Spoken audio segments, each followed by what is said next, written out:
Ever wondered who fell first? Was it Lucifer, also known as Satan, or was it Adam and Eve? What if I told you it was the same fall? And what if Eden isn't where or what you think it is? Was Eden ever really on this earth? Hear me out. Genesis 2:8 says, "Now the Lord God had planted a garden in the east in Eden, and there he put the man he had formed." Key word here, in the east. The question you should ask is, east of what or east of who? It's not necessarily the Garden of Eden as a singular place, but rather a garden in the east of a place called Eden. Let's assume, for the sake of this video, that the garden was east of where God was. This raises an interesting question. Is the garden on earth? Is earth somehow east of God? Or is something deeper going on here? Then, in Genesis 3:8-10, it says that Adam heard the Lord walking in the garden in the cool of the day. This begs another question. Did God leave his throne, cross space and time just to stroll in Eden on earth? Or, stay with me, could Eden have been just east of God's presence?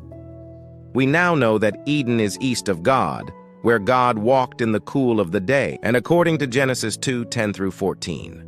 Eden also has rivers that flow into regions we recognize here on earth. This suggests Eden is on earth. So let's break it down. The garden was planted in the east, God walked in it, and some rivers of Eden flow on earth. But here's my theory. Heaven and earth were one and the same. The Garden of Eden was in God's presence. Eden was in both heaven and on earth simultaneously. There was no time, no space, no separation, just a seamless, eternal realm where God, angels, man, and everything existed together. God simply turned to the east and walked in the garden where he had placed man. Now let's shift gears. Lucifer. Also known as Satan, he wasn't always a serpent or evil. In fact, when he was created, everything God made was declared good, even Lucifer. Genesis 1:31 says, "God saw all that he had made, and it was very good." Lucifer was created good and even existed in Eden, in a glorified state, not as the deceiver we know today. Ezekiel 28:13 gives us a glimpse of Lucifer in Eden. "You were in Eden, the garden of God. Every precious stone adorned you." Lucifer was decked out in precious stones, a symbol of his high status. So Eden wasn't just for humans, it was a place where glorified beings, including Lucifer, walked. This shows us again that Eden was not just a place on earth, but a part of the heavenly realm itself, the same realm where God resided. Now think about Lucifer's fall. Isaiah 14:12-13 says, "How you are fallen from heaven, O Lucifer, son of the morning, how you are cut down to the ground, you who weaken the nations. For you have said in your heart, I will ascend into heaven, I will exalt my throne above the stars of God. I will also sit on the mount of the congregation on the farthest sides of the north." Lucifer's rebellion began in heaven, where he sought to rise above God. Now remember that Eden was east of God, and God's throne was described as being in the north. Lucifer's desire to ascend seems to suggest he was attempting to disrupt the order of heaven itself.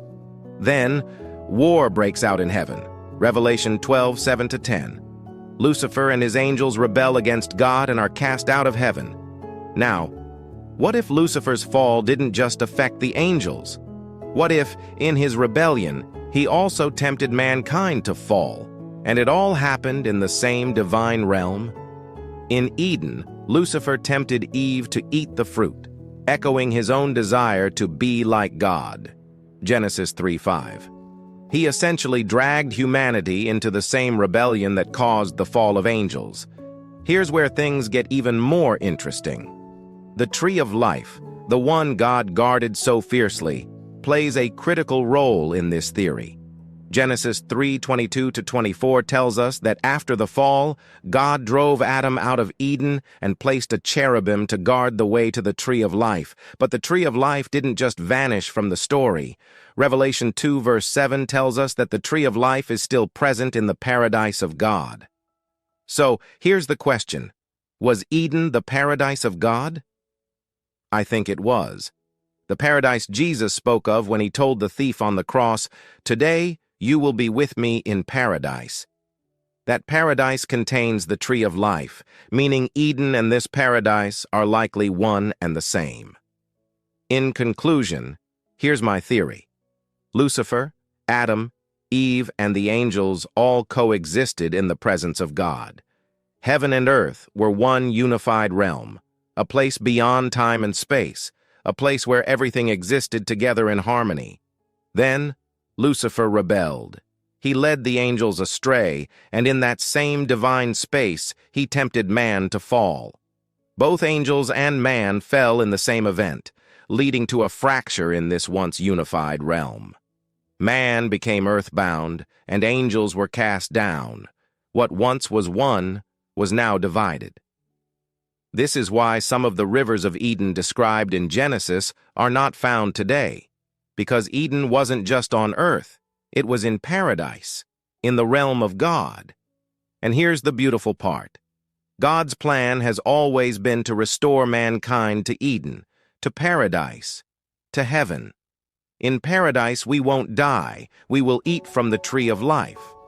Just like it was initially intended, we will live forever, like the angels.